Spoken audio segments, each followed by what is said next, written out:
On the morning of April 7th, 1945, Lieutenant Colonel James Beckwith stood in the briefing room at North Field, Tinian Island, watching intelligence officers pin photographs to the wall. The images showed something that shouldn't exist. Rows of Japanese fighter aircraft, perfectly aligned on airfields across Kyushu, the southernmost home island of Japan, hundreds of them. The photographs had been taken by reconnaissance aircraft just 48 hours earlier. Beckwith counted the silhouettes: Mitsubishi Zeros, Nakajima Ki-forty-threes, Kawasaki Ki-sixty-ones, all positioned in the open, wingtip to wingtip, as if the Japanese were daring someone to attack them. The intelligence officer, a captain whose name Beckwith couldn't remember, pointed at the largest concentration, Kanoya Air Base, over 100 fighters visible in these frames alone. Similar numbers at Miyazaki, Miyakonojo, Oita. Conservative estimate puts 400 to 500 operational fighters, concentrated in southern Kyushu. Beckwith looked at the photographs more carefully. The aircraft weren't dispersed. They weren't hidden in revetments. They weren't camouflaged under netting. They were parked in neat rows like cars in a parking lot. It made no tactical sense. The captain continued his briefing. Japanese commanders appear to be massing fighters in preparation for Operation Ketsugō. Their plan to defend the home islands against invasion. They're stockpiling aircraft and holding back experienced pilots for one final decisive battle. Beckwith understood the strategy immediately. The Japanese were saving everything for the invasion they knew was coming. They were hoarding fuel, ammunition, and aircraft. They were training kamikaze pilots and conventional fighter pilots in massive numbers. They were preparing to throw everything at the American fleet when it approached Japan's shores. What the Japanese weren't preparing for was what Beckwith and the 300-pound 34th Bombardment Group were about to do to those neat rows of parked fighters. If you're enjoying this deep dive into the story, hit the subscribe button and let us know in the comments from where in the world you are watching from today. The Boeing B-29 Superfortress had been designed for one purpose: to carry massive bomb loads deep into enemy territory at altitudes where interceptors couldn't reach them effectively. When the first B-29s arrived in the Marianas in late 1944, Japanese commanders studied intelligence reports with a mixture of concern and dismissiveness. The aircraft was impressive on paper: pressurized cabin, remote-controlled gun turrets, 4 Wright R-3350 engines producing 2,200 horsepower each, maximum altitude of 33,000 feet, combat radius of 1,600 miles, bomb load of 20,000 pounds. But Japanese fighter tacticians believed they could counter the B-29 using the same methods that had worked against earlier American bombers. The Boeing B-17 and consolidated B-24 had been vulnerable to frontal attacks by experienced fighter pilots. The doctrine was straightforward: climb to intercept altitude, attack from 12 o'clock high, rake the bomber's nose and cockpit with cannon fire, break away before the defensive gunners could track you. Japanese pilots had used these tactics successfully in China and over the Pacific. They saw no reason why the B-29 would be different. Just bigger, slower, easier to hit. The first major test came on November 24, 1944, when 111 B-29s launched from Saipan to attack the Nakajima Aircraft Company plant at Musashino, near Tokyo. It was the first raid against the Japanese capital since the Doolittle raid in April 1942. Japanese fighters scrambled to intercept. Over 200 Zeros and other fighters climbed to meet the American formation. The pilots expected a massacre. What they encountered instead was a weapons system unlike anything they'd faced before. The B-29's defensive armament consisted of 10 50-caliber machine guns and one 20mm cannon arranged in 5 turrets, 4 remotely controlled turrets, and one manned tail position. The remote turrets were operated by gunners sitting inside the pressurized cabin, watching through sighting stations that used analog computers to calculate lead and deflection. A single gunner could control multiple turrets simultaneously. When a Japanese fighter approached from any angle, the nearest turret would swing to track it automatically. The gunner would see the fighter in his sight, press the trigger, and the computer would direct fire from whichever turrets had the best angle. The system wasn't perfect, but it was far more effective than anything the Japanese had encountered. Lieutenant Sadamu Komachi led a three-plane section of Zeros in a frontal attack against the lead B-29 formation. His orders were simple. Close to within 300 meters, aim for the cockpit, fire a 3-second burst, break away hard left. Komachi had used this tactic dozens of times against B-24s over the Philippines. It worked. It always worked. He lined up his shot, pushed his throttle forward, and dove toward the lead B-29 from 12 o'clock high. At 400 meters, the B-29's upper forward turret rotated toward him. Two 50 caliber machine guns began firing. The tracers arced through the sky, closer than Komachi expected. At 350 meters, the upper aft turret joined in. Now 4 guns were firing at him. Komachi pressed forward. At 300 meters, he opened fire with his two 20mm cannons. He saw his rounds strike the B-29's nose. Pieces of metal flew off. The plexiglass nose cone shattered. But the bomber didn't falter. It held formation. Komachi's Zero was now inside the effective range of multiple turrets. Rounds hammered his aircraft. His canopy cracked. Something hit his engine cowling. He broke left hard, diving away, and saw smoke trailing from his wing route. His wingman, Ensign Hiroshi Yamada, pressed his attack closer.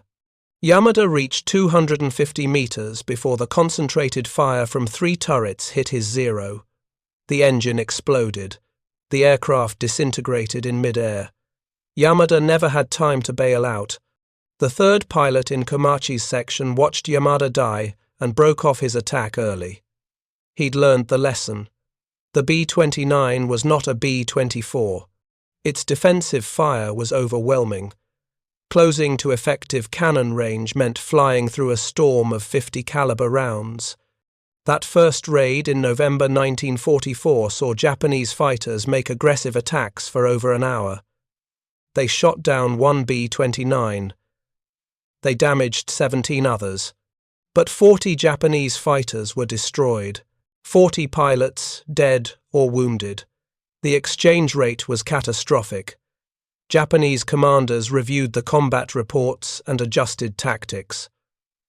Frontal attacks were too costly. The B-29's defensive fire was too accurate at close range. New orders went out to fighter units. Attack from the rear quarter. Stay outside 500 meters if possible. Aim for the engines. The wings. Anything but a head-on pass. Make diving attacks from above. Fire at longer range. Don't commit to close combat. Throughout December 1944 and January 1945, Japanese fighters intercepted multiple B-29 raids. The revised tactics reduced fighter losses, but they also reduced effectiveness. Shooting down a B-29 from 500 meters with 20mm cannons was extraordinarily difficult. The bomber was heavily built. It could absorb tremendous punishment. Engines could be hit multiple times and keep running. Wings could be shredded and still provide lift. The vertical stabilizer could be shot half away, and the aircraft would still fly. Pilots reported emptying their entire ammunition load into a single B-29 without bringing it down. The frustration mounted. Japanese fighter pilots had been trained to dogfight, to close with the enemy, to destroy him in visual range combat. The B-29 denied them that opportunity. It forced them to fight at a distance where accuracy was poor and results were minimal. By February 1945, Japanese commanders faced a terrible choice. They could continue intercepting B-29 raids with conventional tactics, losing fighters and pilots for minimal results. Or they could conserve their strength, allow most raids to proceed unopposed, and save their fighters for the coming invasion. They chose conservation. Orders went out across the home island fighter units. Do not engage B-29 formations unless the target is critical infrastructure. Do not waste ammunition on long-range attacks. Preserve aircraft and pilots for Operation Ketsugō. Let the bombers through. Defend the empire when the invasion comes. It was a calculated decision. It was also a fatal mistake because it gave American intelligence officers a clear picture of Japanese fighter dispositions. If the fighters weren't flying, they had to be somewhere on the ground. Reconnaissance aircraft photographed every major airfield in Kyushu, Shikoku, and southern Honshu. They found exactly what Japanese commanders were hiding. Hundreds of fighters parked in the open, waiting for an invasion that hadn't happened yet. And while those fighters sat on the ground, undefended and exposed, American planners were developing something new. A tactic that would bypass the B-29's defensive guns entirely. A mission profile that would turn the heavy bomber into a weapon the Japanese had no defense against. Major General Curtis LeMay took command of the 21st Bomber Command in January 1945. He was 38 years old, blunt, ruthless, and obsessed with results. LeMay had commanded bomber operations in Europe, flying B-17s against German industrial targets. He'd seen the limitations of high-altitude precision bombing. Weather interfered with accuracy. Clouds obscured targets. Bombers spent fuel climbing to altitude, reducing their effective range.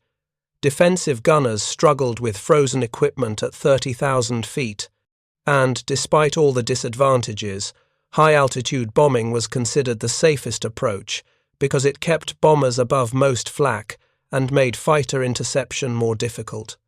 LeMay looked at the intelligence reports coming out of Japan and saw something everyone else had missed. Japanese fighters weren't intercepting anymore. The skies over Japan at high altitude were empty. Japanese commanders had ceded air superiority in order to conserve strength. If fighters weren't a threat, why fly at 30,000 feet? Why waste fuel climbing to altitude? Why reduce bomb loads to carry extra ammunition for defensive guns that weren't being used? LeMay called a meeting with his operations staff in late February 1945. He laid out his idea. Strip the defensive guns from the B-29s, all of them except the tail guns. Remove the armor plating. Remove the gunners. Reduce the crew from 11 men to 7. The weight savings would allow each bomber to carry more incendiary bombs. Instead of bombing from 30,000 feet in daylight, bomb from 5,000 feet at night. Japanese radar was primitive. Their night fighters were poorly trained. Their searchlights were ineffective against aircraft moving at 300 miles per hour. A low-altitude night attack would catch the Japanese completely unprepared. LeMay's staff thought he was insane. Sending undefended bombers into enemy airspace at 5,000 feet violated every doctrine the Air Force had developed. If Japanese fighters did intercept, the B-29s would be massacred. LeMay's response was simple. They're not intercepting now. Why would they start? The first test of LeMay's theory came on the night of March 9th to 10th, 1945. The target was Tokyo. 334 B-29s took off from Saipan, Tinian, and Guam. They carried over 2,000 tons of incendiary bombs. They flew at altitudes between 5,000 and 7,000 feet. They arrived over Tokyo after midnight, when most Japanese fighters were on the ground and their pilots were asleep. The raid created a firestorm that destroyed 16 square miles of Tokyo. Over 100,000 civilians died. The B-29s lost 14 aircraft, a loss rate of just over 4%. For the tonnage delivered, it was the most effective bombing raid in history. But more importantly, for the strategic situation, Japanese fighters barely responded. A handful of night fighters scrambled. A few searchlights caught B-29s in their beams.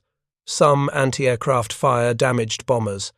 But there was no mass interception, no coordinated defense.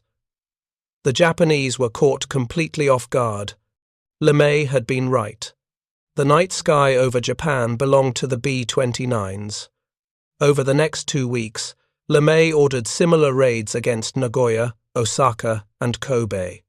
Each raid followed the same pattern. Night attack, low altitude, incendiaries, minimal fighter opposition. Japanese cities burned. But Japanese fighters remained on the ground, preserved for the invasion that intelligence suggested would come in November 1945.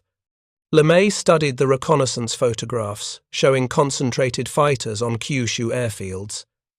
He saw the same thing Beckwith had seen, hundreds of aircraft parked wingtip to wingtip in the open. No dispersal, no revetments, no meaningful defense. It was an opportunity too valuable to ignore. In late March 1945, LeMay issued orders for Operation San Antonio 1, a coordinated series of low-altitude incendiary attacks against Japanese airfields in Kyushu. The objective was simple: burn every fighter the Japanese had stockpiled before they could use them against the invasion fleet. The missions would be flown at night, below 5,000 feet, using the same tactics that had devastated Tokyo. But instead of targeting cities, the B-29s would target the aircraft themselves. Incendiary bombs would turn neat rows of parked fighters into bonfires. The Japanese wouldn't even see it coming. Lieutenant Colonel Beckwith received his orders on April 2nd. His squadron would participate in the first wave of airfield attacks scheduled for April 8th. The primary target was Kanoya Air Base. Secondary targets included Miyazaki and Chiran. All three fields were known to contain over 100 fighters each. Intelligence estimated that destroying the aircraft at these three bases alone would eliminate nearly 20% of Japan's remaining fighter strength in Kyushu. Beckwith briefed his crews on April 7th. He showed them the reconnaissance photographs. He explained the mission profile: low-altitude approach, individual aircraft attacking from different headings to maximize coverage, incendiary clusters dropped across the parking areas where fighters were concentrated, egress at low altitude to avoid whatever anti-aircraft response the Japanese could muster. One of his pilots, a captain named Eugene Walsh, asked the obvious question: what if they've moved the aircraft? What if this is a trap? Beckwith had considered that possibility. The photographs were only 2 days old. Moving hundreds of fighters would require enormous effort. Fuel trucks, ground crews, tow vehicles. The reconnaissance aircraft would have seen that activity. There was no evidence of dispersal. The fighters were still there, waiting. Walsh asked another question: why haven't they moved them? They know we're flying reconnaissance. Missions. They know we're taking pictures. Why leave hundreds of fighters parked in the open? Beckwith didn't have a good answer to that question. He offered what he knew from intelligence briefings. Japanese commanders believed American bombers would continue targeting industrial facilities and cities until the invasion began. They believed their fighter force was safe on the ground as long as they didn't provoke massive retaliation by intercepting bomber formations. They were hoarding their strength for one climactic battle. It was a gamble. The Japanese were betting that American bombers wouldn't waste resources attacking airfields when there were still factories and cities to destroy. They were betting that the invasion would come before the B-29s shifted their targeting priorities. They were betting wrong. Beckwith dismissed his crews and walked outside into the warm Pacific night. Tinian was crowded with aircraft. B-29s lined the taxiways and hard stands. Maintenance crews worked under floodlights, loading bombs, fueling aircraft, checking engines. The Air Force had built 4 massive runways on Tinian, each over 8,000 feet long. Northfield alone could launch a B-29 every 45 seconds during maximum operations. The industrial capacity that built these runways, these aircraft, this entire logistics network, was beyond anything the Japanese could match. And now that capacity was about to be turned against the one asset the Japanese had preserved, their fighter force. The same fighters that had dominated the skies in 1941 and 1942, the same fighters that had shot down hundreds of American aircraft over the Philippines, the Dutch East Indies, New Guinea, the Solomon Islands. The fighters the Japanese needed desperately to defend their home islands against invasion, all parked neatly on airfields across Kyushu, waiting to burn. The first B-29 lifted off from Northfield at 2200 hours on April 7, 1945. Beckwith's aircraft followed 3 minutes later. Behind him, 60 more bombers took off in sequence, their engines roaring through the tropical night. Each aircraft carried 4,500-pound clusters of M69 incendiary bombs. The clusters would break apart at altitude, scattering hundreds of individual bomblets across the target area. Each bomblet contained napalm gel that would stick to whatever it hit and burn at over 2,000 degrees Fahrenheit. Metal, wood, fabric, fuel, human flesh. Everything burned when napalm touched it. The flight to Kyushu took 6 hours. Beckwith flew at 8,000 feet until they reached the Japanese coast, then descended to 4,000 feet for the attack run. Navigation was by radar and dead reckoning. No lights, no radio communication except for emergency calls. Just 62 B-29s flying through darkness toward an enemy who didn't know they were coming. At 0330 hours, Beckwith saw the coast of Kyushu appear on his radar scope. The island's southern tip was clearly visible. He adjusted his heading and began his descent to 2,000 feet. Behind him, the other aircraft in his formation spread out, each selecting a specific approach angle to Kanoya Air Base. Intelligence had provided detailed maps showing where the fighters were parked.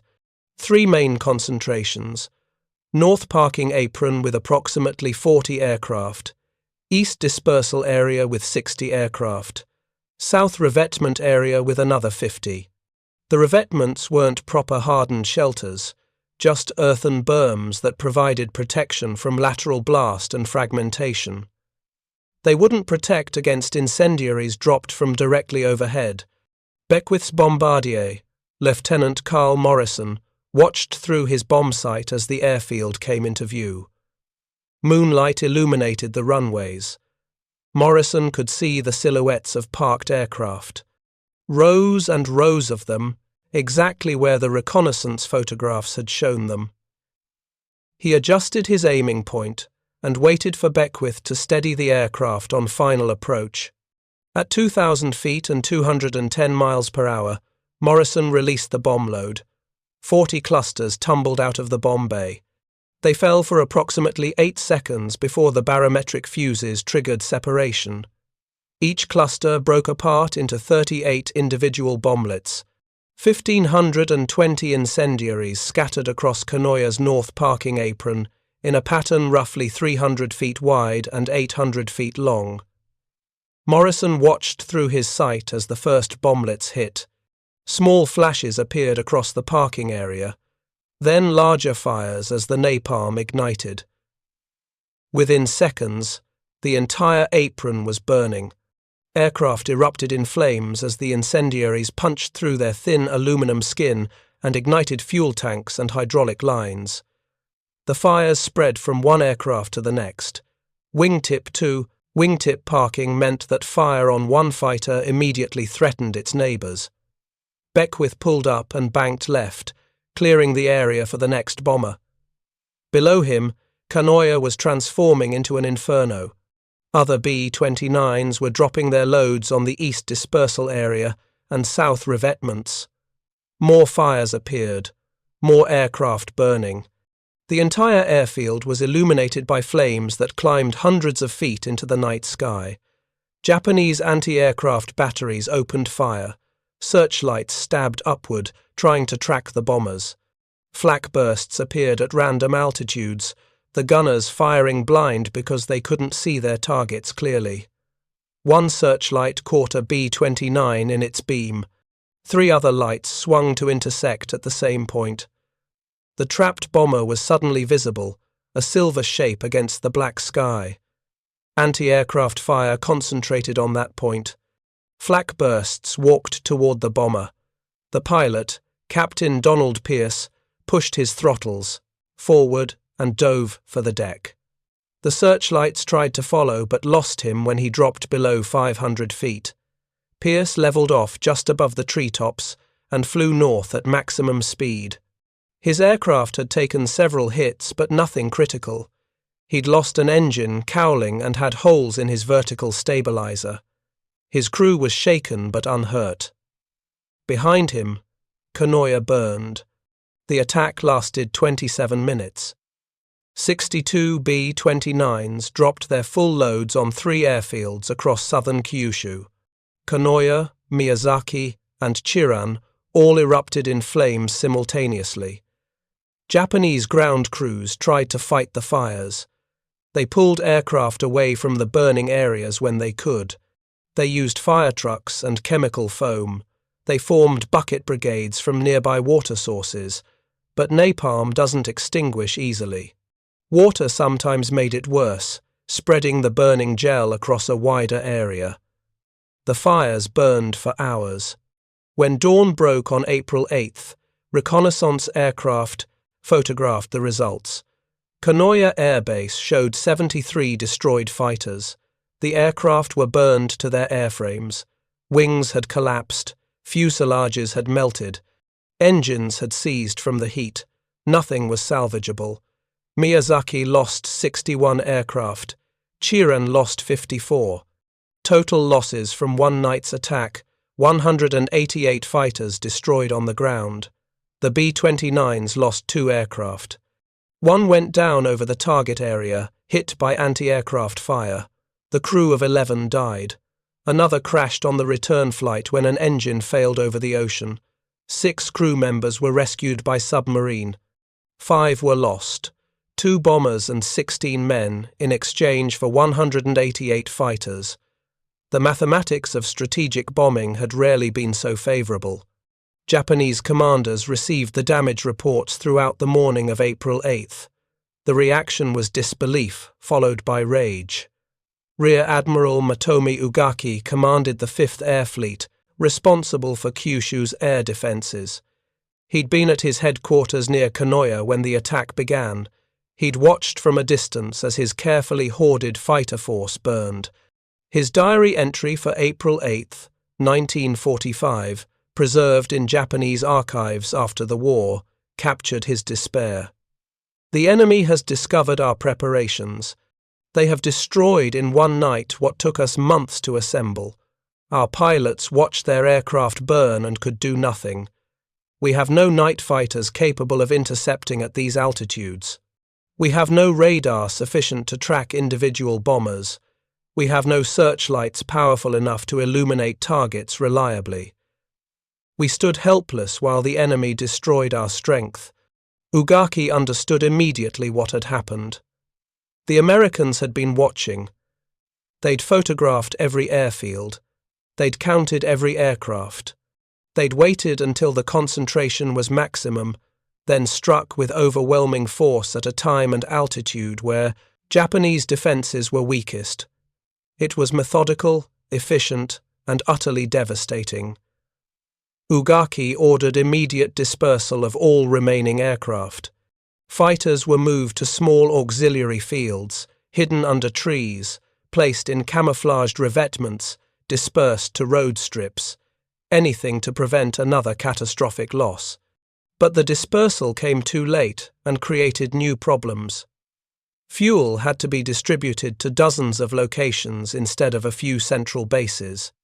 Maintenance crews had to travel between sites. Spare parts became harder to move. Communication became more difficult. The dispersal that protected aircraft from air attack also degraded operational readiness. And the Americans kept coming. On April 10th, another wave of B-29s hit airfields at Oita and Seiki. 87 more fighters destroyed. On April 14th, Omura and Kumamoto, 63 fighters lost. On April 21st, Miyakonojo and Nitagahara, 71 aircraft burned. The pattern was relentless. Intelligence identified concentrations. B-29s attacked at night. Fires destroyed everything. By May 1st, 1945, American intelligence estimated that over 500 Japanese fighters had been destroyed on the ground in Kyushu during April alone. Japanese records, accessed after the war, confirmed the number at 517 aircraft.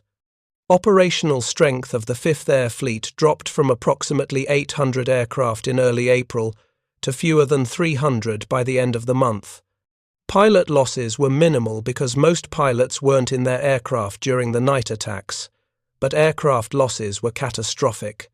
Japan's industrial capacity couldn't replace fighters at anything close to the rate they were being destroyed. Mitsubishi factories were producing approximately 250 Zeros per month in early 1945. Nakajima factories added another 150 Ki-43 fighters. But those production numbers included aircraft for all theaters. The defense of Okinawa was consuming fighters at an enormous rate. Kamikaze operations required hundreds of aircraft. Training units needed aircraft. By the time replacement fighters reached Kyushu, the Americans would photograph them, identify their locations, and burn them. Japanese commanders faced an impossible situation. If they concentrated fighters, the Americans would destroy them on the ground. If they dispersed fighters, operational efficiency collapsed, and the aircraft couldn't be used effectively when needed. If they flew fighters against B-29 formations, they lost pilots and aircraft to superior American tactics and defensive firepower. There was no good option. Every choice led to attrition. Every decision accelerated the inevitable. Lieutenant Shigeru Itaya was 22 years old in April 1945. He'd been flying Zeros since 1943, trained as a replacement pilot after Japan's carrier force was destroyed at Midway. He'd fought over the Philippines in late 1944. He'd participated in kamikaze escort missions over Okinawa in March and early April. By April 15th, he was based at Tinian Air Base, waiting for orders that never seemed to come. Itaya watched the airfield burn on April 8th. He'd been in his barracks when the attack started. By the time he reached the flight line, half the fighters were already engulfed in flames. He stood with other pilots and ground crew, watching aircraft that they'd maintained and flown burn down to skeletal frames. The heat was so intense they couldn't get within 50 meters of some aircraft. Itaya's Zero was parked on the east side of the field. It survived the initial attack, but 3 days later, it was moved to a dispersal site 10 kilometers away, hidden under camouflage netting in a grove of pine trees. Itaya visited the site on April 12th. His aircraft was there, intact, but it had no fuel. The fuel trucks couldn't reach the dispersal site regularly. The dirt road was too rough. Fuel had to be brought in by hand in 50-gallon drums. His crew chief told him they might have enough fuel for one sortie by the end of the week if the trucks came through. Maybe. Itaya asked what he was supposed to do if American bombers attacked before then. His crew chief had no answer. That was the reality of strategic air superiority. It wasn't just about shooting down enemy aircraft. It was about making the enemy's air force irrelevant.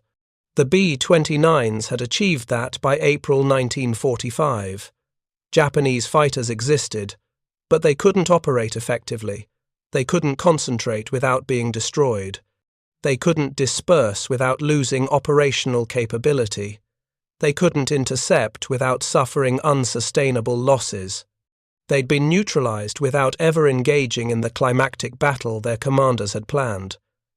The invasion of Kyushu, Operation Olympic, was scheduled for November 1st, 1945.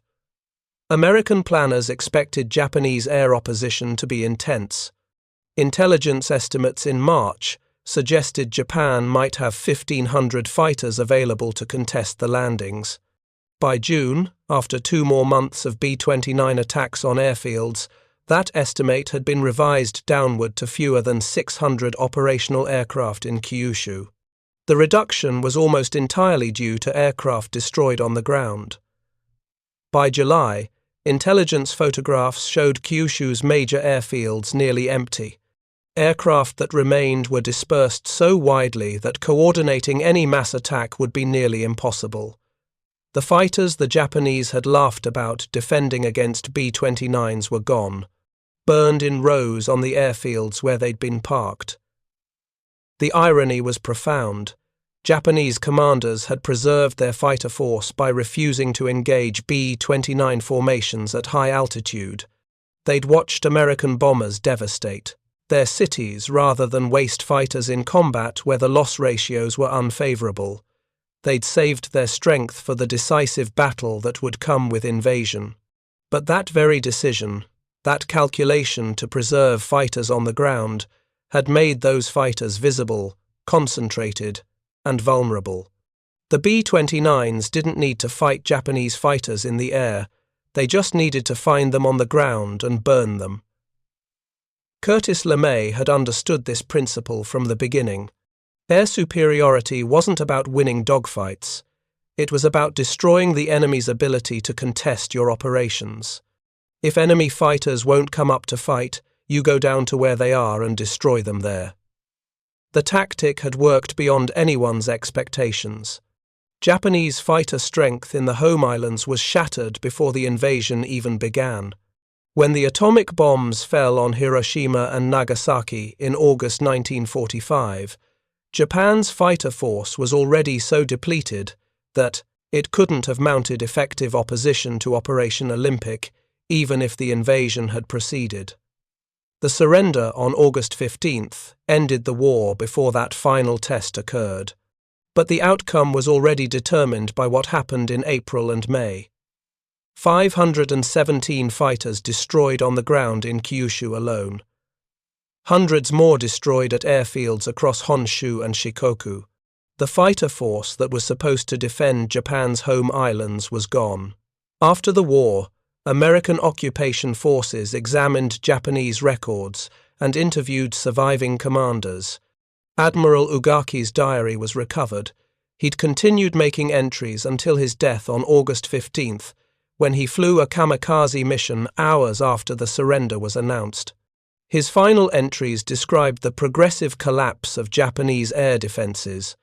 He wrote about pilots without aircraft, aircraft without fuel, airfields without organization. He wrote about watching American bombers fly overhead unopposed, because there was nothing left to send against them. He wrote about the decision to preserve fighters for invasion, and how that decision had destroyed the force it was meant to protect. One entry, dated May 3rd, 1945, was particularly bitter. We laughed at the B-29 when it first appeared. We believed our fighters would destroy them. We believed altitude gave us sanctuary. We believed Americans would continue fighting the way they had fought before. We believed incorrectly. The enemy adapted. We did not. Now we have no fighters and no time to build more. The battle we prepared for will not come because we have nothing left to fight it with. The Americans won by understanding what we would do before we understood what they could do. Lieutenant Colonel Beckwith flew 18 more missions against Japanese airfields between April and July 1945. His aircraft was never seriously damaged. He never saw a Japanese fighter in the air during any of those missions. All his targets were on the ground. He watched hundreds of aircraft burn. When the war ended in August, Beckwith returned to the United States. He remained in the Air Force and served during the Korean War. He retired as a full colonel in 1962. In interviews conducted in the 1980s, he described the airfield attacks as the most effective missions he'd flown during the war. More effective than the incendiary raids on cities, because they directly removed Japan's ability to contest American air superiority. He said Japanese commanders made a strategic error by concentrating their fighters and refusing to engage. They'd tried to preserve strength and instead created the conditions for its complete destruction. Shigeru Oita survived the war. His Zero never received enough fuel for a combat mission. He spent the last months of the war at dispersal sites, watching American aircraft fly overhead, unable to intercept. When Japan surrendered, he was relieved. He'd expected to die in a kamikaze attack. Instead, he walked home to his village in Shikoku. After the war, Oita worked as a mechanic. He rarely discussed his time as a fighter pilot. When historians interviewed him in 1998, he was 75 years old. He described the night of April 8th, when he watched his fighter force burn at Chiran. He said he'd known then that Japan had lost the war. Not because American bombers could destroy aircraft on the ground. That was just tactics. But because American commanders had been willing to change their entire bombing strategy to exploit Japanese defensive decisions. That level of adaptation, that willingness to abandon doctrine when circumstances changed, was something Japan couldn't match. The B-29 had been designed to bomb from high altitude in daylight. LeMay had stripped the guns, dropped to low altitude, and attacked at night because the tactical situation made that approach more effective. Japanese commanders had never shown that kind of flexibility. They'd committed to a defensive strategy in March and stuck with it in April even as it failed catastrophically. Rigidity had destroyed them. The story of the B-29 attacks on Japanese airfields in spring 1945 reveals a fundamental truth about warfare. Battles are won not by superior equipment alone, but by superior adaptation. The B-29 was an impressive aircraft, but it wasn't invincible. Japanese fighters could shoot it down. Japanese anti-aircraft could damage it. Japanese commanders could have dispersed their fighters earlier, hidden them better, maintained operational readiness while avoiding concentrated parking. They had options. They chose incorrectly. And that choice, that calculation to preserve fighters by keeping them on the ground in large concentrations, gave American planners the opportunity they needed. 517 fighters destroyed in 90 days, not in combat. Not shot down over the Pacific, just burned on the ground because they were parked where B-29s could reach them.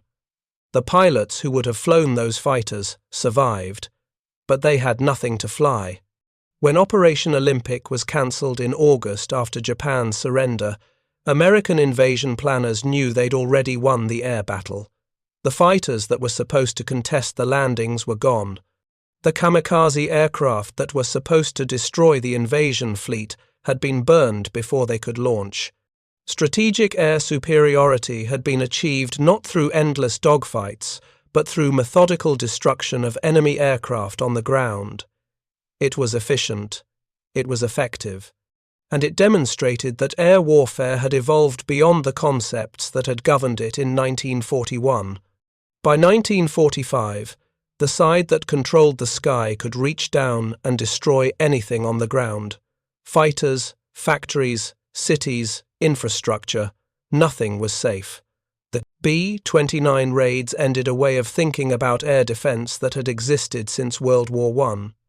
The idea that fighters on the ground were safe, that preserving them for a future battle was viable strategy, died with those 517 aircraft burning on Kyushu airfields in April and May 1945. What replaced it was a new reality. In modern warfare, there is no sanctuary. There is no place to hide strength until you need it. The enemy will find you, the enemy will adapt, and if you fail to adapt faster, you will lose everything you tried to preserve. Thank you for watching. For more detailed historical breakdowns, check out the other videos on your screen now, and don't forget to subscribe.